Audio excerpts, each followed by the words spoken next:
अब ये लग रहा है कि प्रस्ताव लेकर ही शायद जा रही हूँ। बागेश्वर धाम आ रहे हैं, करीब 1300 किलोमीटर की ये पद यात्रा। तेरी आरती।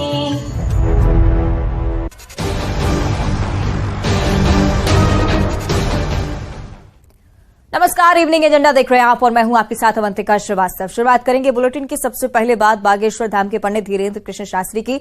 लाखों भक्तों के लिए अंतर्यामी बाबा धीरेन्द्र शास्त्री हैं, लेकिन एक भक्त जिन्होंने इन्हें प्राणनाथ मान लिया है, बाबा से भेंट करने के लिए गंगोत्री से पदयात्रा पर निकली हैं और जब उन्हें पता चला कि बाबा एकांतवास पर जाने वाले हैं तो उन्होंने पुकार लगाई है।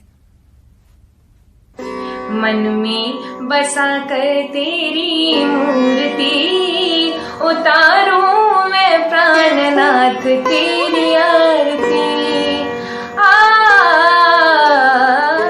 गंगोत्री से कलश यात्रा लेकर बागेश्वर धाम के लिए निकली शिवरंजनी तिवारी ने एक बार फिर अपने मन का भाव व्यक्त किया है और इस बार तो खुलकर दिल की बात बताई है।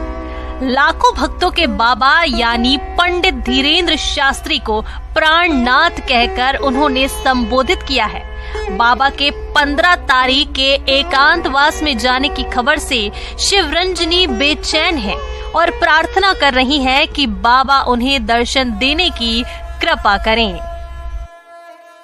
मैं अभी से आपकी भक्ति में बाधा नहीं बनना चाहती, क्योंकि हम लोग गंगोत्री धाम से बागेश्वर धाम आ रहे हैं, करीब 1300 किलोमीटर की ये पदयात्रा। बिल्कुल मंजिल के करीब ही पहुंच चुके हैं। 50 डिग्री के आसपास जो टेम्परेचर था उस समय सभी लोगों ने पदयात्रा की है। और हे मेरे प्रभु जी, मुझे दर्शन देने की कृपा कीजिएगा। मुझे मेरे बालाजी सरकार पर 100% भरोसा है कि उनके दरबार में जो भी आता है कभी वो निराश होकर नहीं जाता है। बाबा से भेंट करने के लिए MBBS छात्रा शिवरंजनी तिवारी गंगोत्री से बागेश्वर धाम तक की पदयात्रा कर रही हैं। ये पदयात्रा चित्रकूट से बागेश्वर धाम के लिए रवाना हुई है और पन्ना जिले की सीमा में प्रवेश कर चुकी है। यात्रा 15 तारीख को खत्म होगी। शिवरंजनी ने 16 जून को बाबा से मुलाकात का दावा किया, लेकिन बाबा के एकांतवास में जाने की बात कही जा रही है। लेकिन शिवरंजनी को भरोसा है कि बाबा उन्हें दर्शन देंगे। उन्हें भरोसा है कि हृदय की पुकार व्यर्थ नहीं जाएगी। मन में बसा कर तेरी मूर्ति, उतारूं मैं प्राणनाथ तेरी आरती।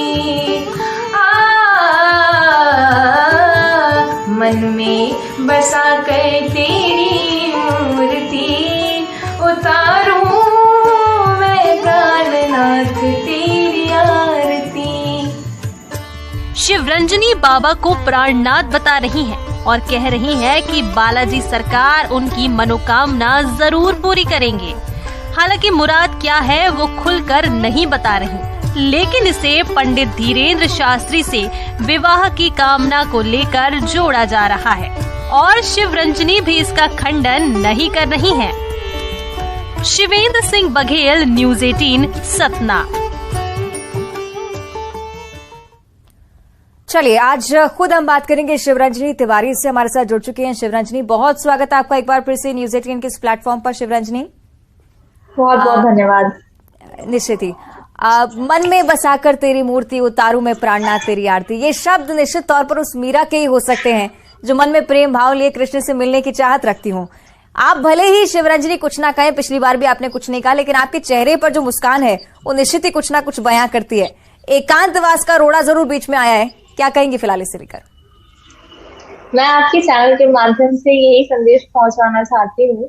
अब हम लोग आ तो गए हैं गंगोत्री से, बिल्कुल करीब ही अपने मंजिल के बागेश्वर धाम तक बस पहुंचने ही वाले हम लोग। 16 जून में बिल्कुल करीब ही आ गई और अचानक से बीच में जो ऐलान हो गया कि एकांतवास में परम पूज्य महाराज श्री जा रहे हैं, तो कहीं एक ऐसा डर मुझे लगा कल जब मुझे न्यूज मिली कुछ भक्तों द्वारा।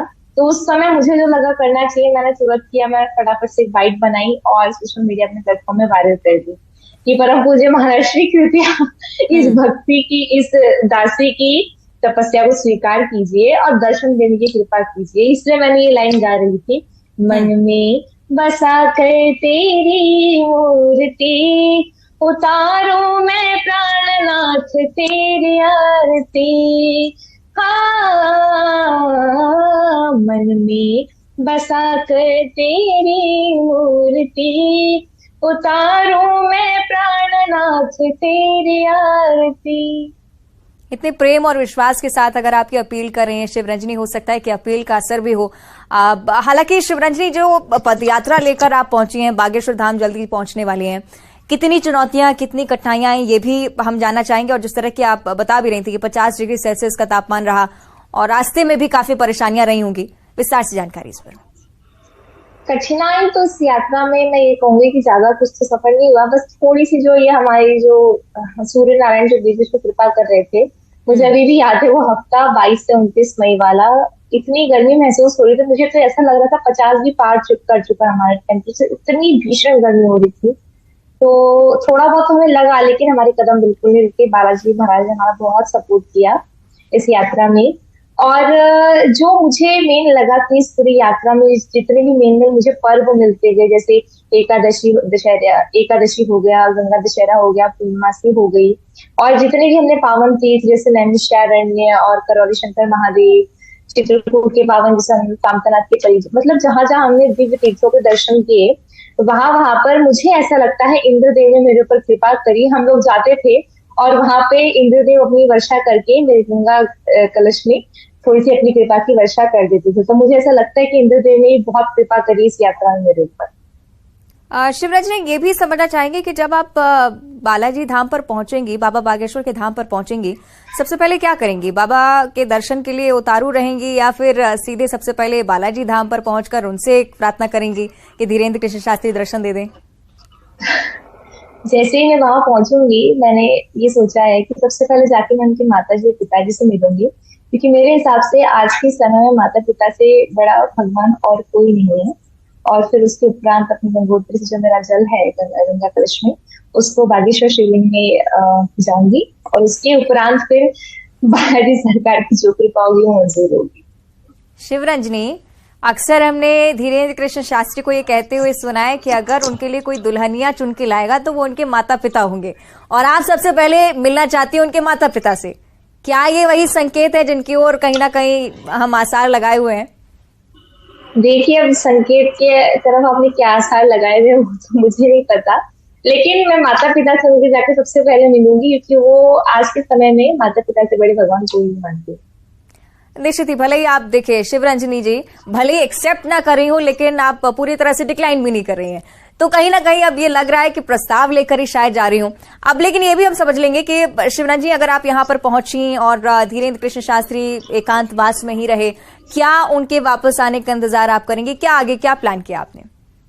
देखिए, ऐसा है, जब से मैंने 1 मई से गंगा कलश यात्रा स्टार्ट करी, मुझे ऐसा लगता है, मुझे मेरी बालाजी सरकार को पूरा भरोसा है कि मेरे नाम की पर्ची वहां लिख के ऑलरेडी रख चुकी है, और वहां जा ही रहे हैं। और पूज्य महाराज ने एकांतवास का ऐलान कर दिया है। मैं भक्ति में बाधा नहीं बनती हूँ, लेकिन मुझे मेरे बालाजी सरकार पर और मेरी तपस्या पे, जो मेरी तपस्या हुई है इस महीने में, मई में और जून में, जैसे कि आज 11 जून हो गया, अब तक जो मेरी तपस्या हुई है 1 महीने 11 दिन की, मुझे इस पर लगता है बालाजी की जो मैंने भक्ति जो भी करी होंगी टूटी फूटी, मुझे उस पर पूरा विश्वास है कि महाराज मुझे दर्शन देंगे और देंगे। शिवराज जी, न्यूज 18 एक बहुत बड़ा प्लेटफॉर्म है, और अगर आप चाहें तो अपनी आवाज भी आप धीरेन्द्र कृष्ण शास्त्री तक पहुंचा सकते हैं इस प्लेटफॉर्म के जरिए। कोई भजन अगर आप सुनाना चाहें इस अपील में कि बाबा आपसे जल्द ही मिल लें। बिल्कुल, मैं अवश्य सुनाना चाहूंगी। एक तो यही भजन जो मैंने आपको सुना दिया, मन में बसा कर तेरी मूर्ति, उतारू मैं प्राणनाथ तेरी आरती। मन में बसा कर तेरी मूर्ति, उतारू मैं प्राणनाथ तेरी आरती। हाँ, मन में बसा कर तेरी मूर्ति, उतारू मैं प्राणनाथ तेरी आरती। लगन तुमसे लगा बैठे, जो होगा देखा जाएगा। मुझे लगता है कि यही मानसिकता लेकर आप भी आगे बढ़ रही हैं कि जो होगा देखा जाएगा। शिवरंजनी, हालांकि शुभकामनाएं हमारी लगातार आपके साथ ही हैं। ये भी हम जानना चाहेंगे शिवरंजनी, चूंकि जब जब उनकी तरफ से एकांतवास का ऐलान हुआ, हालांकि इस बार भी पंडित धीरेन्द्र कृष्ण शास्त्री ने कहा है कि जब एकांतवास में होंगे तो हिंदुत्व को लेकर किताब लिखेंगे। ये जानकारी जरूर युवाओं में पहुंचाना चाहेंगे कि हिंदुत्व है क्या मंशा इसकी रहती है। आप क्या समझती हैं, अगर पंडित धीरेन्द्र कृष्ण शास्त्री की तरफ से ऐसी अपील जारी होती है, कितना प्रभाव इसका युवाओं पर पड़ सकता है?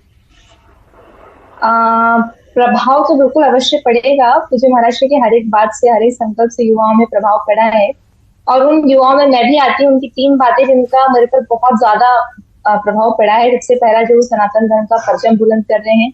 सेकंड, जो उन्होंने हिंदू राष्ट्र बनाने की घोषणा की है। और थर्ड, जो उन्होंने कैंसर हॉस्पिटल बनाने की घोषणा कर दी है। ये 3 मुझे लगता है बहुत ज्यादा मेरे पर प्रभावित हुए हैं। और जो उनके जो भी शब्द होते हैं, उनकी योजनाएं होती है, उनकी घोषणाएं होती है, हर किसी युवा पे बहुत अच्छे से प्रभाव डालती है।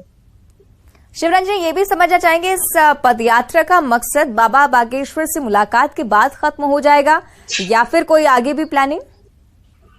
देखिए, अभी तो हमारी प्लानिंग सिर्फ बागेश्वर धाम तक की है, क्योंकि मैं पूज्य महाराज श्री से करीब 2021 उससे पहले से भी जुड़ी हुई थी, तो मेरी आस्था थी बागेश्वर धाम सरकार में, तो मुझे गंगा कलश यात्रा तो करनी ही थी। तो अभी तो फिलहाल मैंने यही सोचा है कि बागेश्वर धाम तक की, अब उसके आगे जो भी महाराज जी प्रेरणा कृपा करेंगे या जो भी आदेश देंगे वो मंजूर होगा। शिवरंजनी, अब आखिरी बार जब आपसे बातचीत हुई थी तब भी मैंने आपसे यही अपील की थी कि आप भारत का बच्चा बच्चा ये गाना जरूर सुना दें, क्योंकि बहुत लोकप्रिय तो है ही, लेकिन आपके मुख से बहुत अच्छा लगता है। एक बार फिर से। बिल्कुल, अवश्य बिल्कुल सुनाऊंगी। रामदूत हनुमान का नारा, जय श्री राम। रामदूत हनुमान का नारा सारे जग में गूंजेगा। मेरे भारत का बच्चा बच्चा जय जय श्री राम बोलेगा। मेरे भारत का बच्चा बच्चा जय जय श्री राम बोलेगा। बहुत खूबसूरती से आप हर एक भजन को प्रकट करते हैं। शिवरंजनी, आपके माता पिता को लेकर भी मैं जानकारी चाहूंगी, क्योंकि आप इस कठिन पदयात्रा पर निकली हैं और कितनी कठिनाइयों का सामना, भले ही आपको प्रेमवश ना करना पड़ा हो, लेकिन माता पिता हैं, अपने बच्चे के हर कष्ट को पहचान भी लेते हैं। उनकी तरफ से क्या कुछ प्रतिक्रिया रही? आप इतनी लंबी पदयात्रा कर आई हैं, पहुंच रही हैं अब जल्दी। देखिए, मेरे जो परिवार है वो बहुत ज्यादा आध्यात्मिक है, क्योंकि जो मेरे पिताजी हैं बचपन से ही हरिओम शरण जी की बहुत अच्छे शिष्य रहे, और उनके भजनों को मैंने बचपन से अपने घर में सुना जब मैं 4 साल की थी। तो हमारे घर में बहुत आध्यात्मिक वातावरण रहा है। और जब मैंने पिताजी से कहा कि मुझे गंगा कलश यात्रा करनी है और पद यात्रा ही करनी है, तो उन्होंने कहा ठीक है, हम चलते तुम्हारे सपोर्ट में।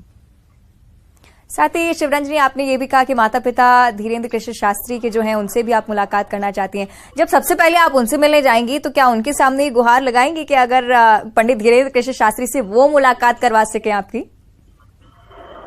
कौन? मेरे माता पिता मुलाकात? धीरेन्द्र कृष्ण शास्त्री जी के माता पिता। अब वहां जाके तो मैंने फिलहाल अभी इतना कुछ सोचा नहीं है। अभी सबसे पहले मुझे जाके उनके माता पिता से मिलना है, फिर बागेश्वर धाम में जाना है, भगवान के दर्शन करना है, और फिर उसके बाद में मैं चाहूंगी पूज्य महाराज के साथ में लाइव आऊं, क्योंकि मैं हर जगह जाती हूँ, तो मैं हर जगह जाके भजन गाती हूँ, लाइव आती हूँ, तो उनके साथ में लाइव आऊंगी, और फिर वहीं जाके देखा जाएगा और क्या क्या हो सकता है बालाजी की कृपा से। और अब कहीं ना कहीं जिस तरह की आपकी मंशा है और जितने प्रेम भाव के साथ आप वहां पर पहुंच रहे हैं शिवरंजनी, आगे कुछ भी हो सकता है। और अगर इसके उलट अगर स्थिति रहती है, अगर एकांतवास बाबा छोड़कर आ जाते हैं शिवरंजनी से मुलाकात करने, अगर अपने साथ मंच पर बैठाकर भजन गवा लेते हैं, तब क्या मनोदशा रहेगी, ये भी समझना चाहेंगे। अब जब ये होगा तब तो देखा जाएगा, मंच में ही देखा जाएगा। फिलहाल तो अभी मैं कुछ कह नहीं सकती ज्यादा। ठीक है शिवरंजनी, एक और सवाल, चूंकि हिंदुत्व को लेकर लगातार धीरेन्द्र कृष्ण शास्त्री बोलते आ रहे हैं, आप भी एमबीबीएस की छात्रा होकर भी हिंदुत्व से इतना जुड़ाव, धर्म से इतना जुड़ाव, संस्कृति को आगे बढ़ाने की कोशिश करते हुए युवाओं को कुछ संदेश अगर आप देना चाहें, क्योंकि ये अक्सर माना जाता है कि मॉडर्निटी के साथ साथ बच्चे शायद अपनी परंपराओं और संस्कृतियों को भूलते जा रहे हैं। हाँ, ये भी मैंने इस जो यात्रा में जो मैंने अनुभव किया है, मुझे बेसिकली यही लगा है कि आजकल घरों में ना संस्कार कह सकते हैं बेसिकली, क्योंकि संस्कार ही है जो बच्चों को मतलब आगे प्रेरित करते हैं, उनकी लाइफ जीने का तरीका सिखाते हैं। जो संस्कारों की बेसिकली कमी हो रही है, जैसे छोटे छोटे बच्चे होते हैं, उनको ना हनुमान चालीसा आता है, ना आरती आती है, ना इवन गायत्री मंत्र नहीं आता, जो कि मुझे लगता है कि गायत्री मंत्र तो कम से कम हर बच्चे को आना चाहिए। तो इवन जब मैं इस यात्रा में जितने भी घरों में गई और उन घरों में मैंने जो एक कमियां देखी, मैंने उनने एक रूल लगा के आई हूँ हर घरों में, चलिए। जब भी आपका बच्चा सुबह स्कूल जाएगा तो हनुमान चालीसा करके ही जाएगा। बिल्कुल बिल्कुल। और चलिए, शाम के यही जो समय मंशा है वो निश्चित तौर पर हम उम्मीद करते हैं आपकी आगे बढ़े भी और उसका असर भी देखने को मिले। बहुत शुभकामनाएं आपको न्यूज 18 की तरफ से, बहुत बहुत शुक्रिया जुड़ने के लिए। तो चलिए, अब देखना होगा कि धीरेन्द्र कृष्ण शास्त्री के पास जब तक शिवरंजनी तिवारी पहुंचती हैं क्या कुछ वहां पर होता है। हालांकि बाबा ने एकांतवास का ऐलान जरूर किया है, लेकिन उनकी अपील यही है कि वो मुलाकात कर लें शिवरंजनी तिवारी से। हो सकता है कि मुलाकात की तस्वीरें भी सामने आए कुछ दिनों बाद।